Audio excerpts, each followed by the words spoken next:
Good morning সবাইকে বলে দাও। শুভ সকাল বন্ধুরা, কেমন আছেন আপনারা সবাই? আশা করছি সবাই ভালো আছেন, সুস্থ আছেন। আমরাও ভালো আছি। আজকে একটা নতুন ভিডিওতে সবাইকে অনেক অনেক স্বাগত, অনেক অনেক ভালোবাসা জানিয়ে আজকের আড্ডা শুরু করছি বন্ধুরা। আর আজ হলো সোমবার, সপ্তাহের শুরু। আর আজকে সকালটা খুব তাড়াতাড়ি হয়েছে, কারণ আজকে স্কুল ছিল বাবুর। তো বাবুকে স্কুল টুলে দিয়ে এসে বাড়িতে এসে স্নান টান করে পুজো টুজো দেওয়া কমপ্লিট। মানে বাবা খাওয়া দাওয়া করে নিয়েছে, ঠিক আছে। ওকে মানে এবারে আনতে যাচ্ছি, যে রেডি হয়ে গেছি। আর চলো এখন থেকে ভিডিওটা শুরু করছি, দেখতে থাকো, আশা করছি ভালো লাগবে।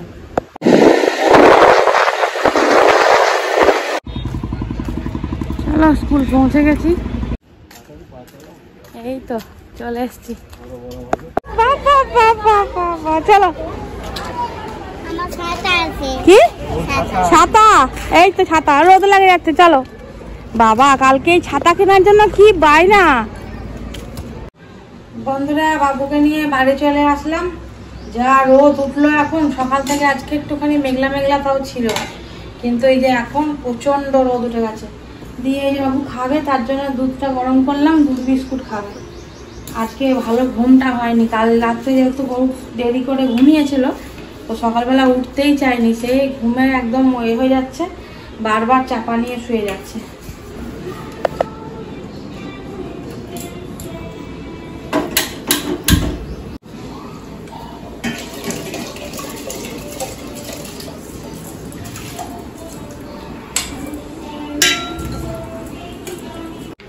রান্না এখন কি করবো জানি না, আপাতত চিংড়ি মুড়িটা খাই, তারপরে দেখি কি রান্না করবো। আছে নিলে হতো, কিন্তু না, চানাচুর খেতে একদম ভালো লাগছে না। এই চিংড়ি মুড়ি ঠিক আছে, তার সঙ্গে ঠান্ডা ঠান্ডা জল খেতে হবে খালি। আর ভাইয়ের আজকে আসার কথা ছিল, ভাই বললো যে আজকে যাবো আর কি, মানে আসলেও সন্ধ্যে সন্ধ্যে হয়ে যেত, রাত্রিরে হয়ে যেত। কিন্তু এখন ফোন করে বলছে না দিদি আজকে আসবো না, কালকে একবারে ডাক্তার রয়েছে, আজকে এক্সরে করবে পাটা, মানে ওর পাটা মুচকে গেছে আর কি।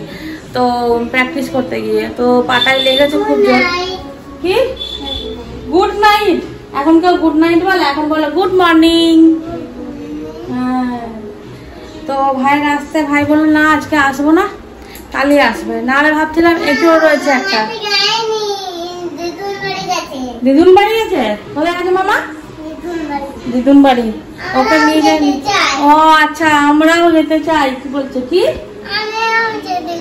আচ্ছা, আমাদের জ্যৈষ্ঠ মাসে গাজন রয়েছে, তো সেখানেই মানে সেই দিন যাবো আর কি। কবে রয়েছে এখনো অব্দি ডেটটা জানি না, দেখি মাকে ফোন টোন করবো কবে রয়েছে গাজন। গাজনে যাবো আমরা, তাই তো? হ্যাঁ, আমরা গাজনে যাবো। তো তোমাদেরকে যেটা বলছিলাম, এখন কি রান্না করবো জানি না। আগে চিৎকার করছে, দেখছো?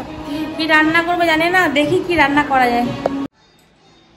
এতটা গরম পড়ার পর থেকে না অনেক বাবা একদমই কিছু খেতে চাইছে না। ওই জন্য আমাদের ঘরে আজকে মানে প্রত্যেক দিনই এই আলু সেদ্ধ ভাত রান্না হচ্ছে। তো রীতিমতো আজকেও তাই আলু সেদ্ধ করেছি। আর এই যে ডাল সেদ্ধ, এখানে এই যে ডাল সেদ্ধ এটাকে সাঁতলে দেবো। আর আমি খাবো হচ্ছে এই যে পাট শাক, পাট শাকের ঝোল করবো। তো অনেকেই পাট শাক ভাজাও খায়, ঠিক আছে, রসুন দিয়ে, কিন্তু আমি ভাজার থেকে না এই পাট শাকের ঝোলটা বেশি পছন্দ করি। তো তোমরা কমেন্ট করে অবশ্যই জানিও যে এই পাট শাক তোমরা কীভাবে রান্না করে খাও, আর এই গরমে এই পাট শাক খাওয়াটা খুব উপকারী। তো চলো এখন আলু ভাতটা মাখিয়ে নিলাম, ডালটা পরে সাজলাবো। বাবুকে আজকে ভাত বেড়ে দিয়েছি, এই যে ভাতটা খাই। এই যে ভাত মাখিয়ে নিয়েছি, আবার সস দিতে হয়, না হলে ভাত খাবে না। গরমে সবারই টক টক খেতে ইচ্ছা করে, তো ও এমনি টক খেতে পারে না, কিন্তু সস দিয়ে ভাত খাবে। আজকের আলু ভাজাটা একটু অন্যরকমভাবে মাখাবো বন্ধুরা। এই যে বড়ি ভাজা করেছি, বড়িটাকে গুঁড়ো করে নেবো। এখানে লঙ্কা, শুকনো লঙ্কাটাকে ভেজে রেখেছি, এটাকে একটু ভালো করে গুঁড়িয়ে নেব এইভাবে। আগে নুন দিয়ে ভালো করে লঙ্কাটাকে গুঁড়িয়ে নেবেন, তাহলে বেশ সুন্দর কালারও হবে আর তার সঙ্গে ঝালও হবে।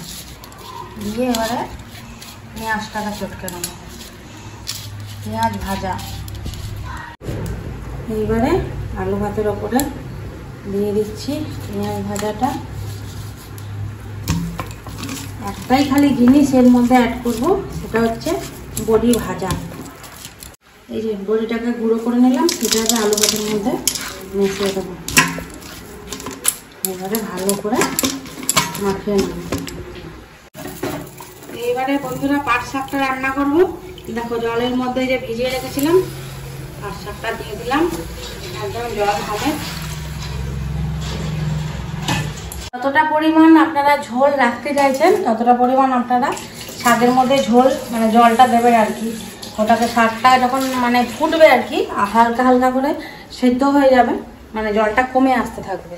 তার জন্য একটু পরিমাণ মতো জলটা দেখে শুনে দেবেন আপনারা, মানে যতটা আপনারা খেতে চাইবেন জল ততটা আর কি। আমি বেশ অনেকটাই জল দিয়েছি। এবার একটু স্বাদ মতো নুন দিয়ে দেবো।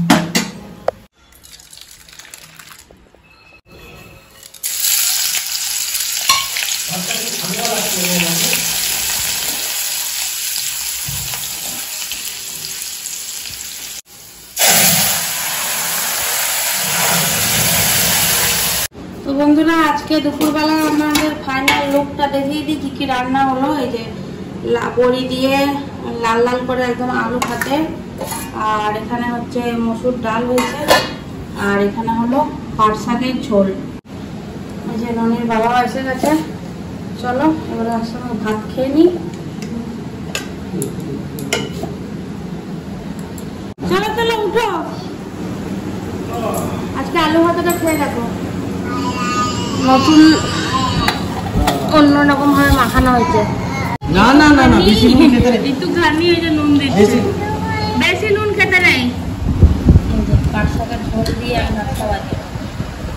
পাট শাকটা খুব কচি আছে। গুড ইভিনিং বন্ধুরা, রাত্রিবেলা খাওয়া দাওয়ার তোড়জোড় শুরু হয়ে গেছে। এই দেখো কি সুন্দর করে চপের পুর বানিয়েছি, চপ বানাবো।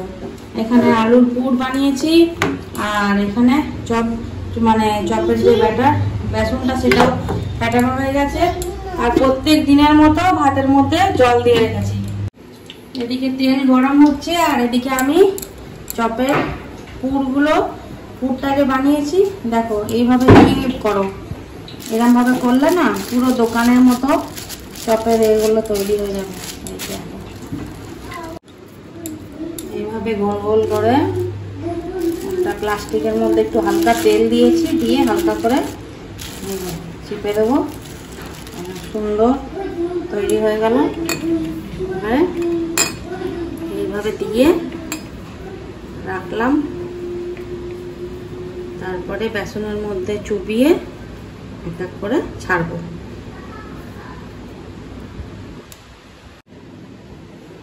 এই যে বেসনটাতে চুবিয়ে দিলাম, এবার সুন্দর করে তুলে নিয়ে তেলে এভাবে এক এক করে সব কটা ভেজে নেব।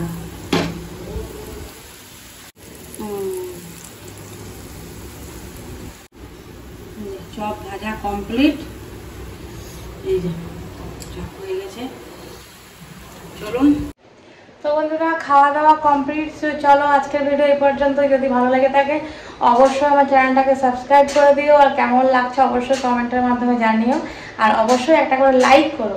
আর তোমরা সবাই ভালো থেকো, সুস্থ থেকো, আনন্দে থেকো, সবাইকে ভালো রেখো। আজকের মতো গুড নাইট।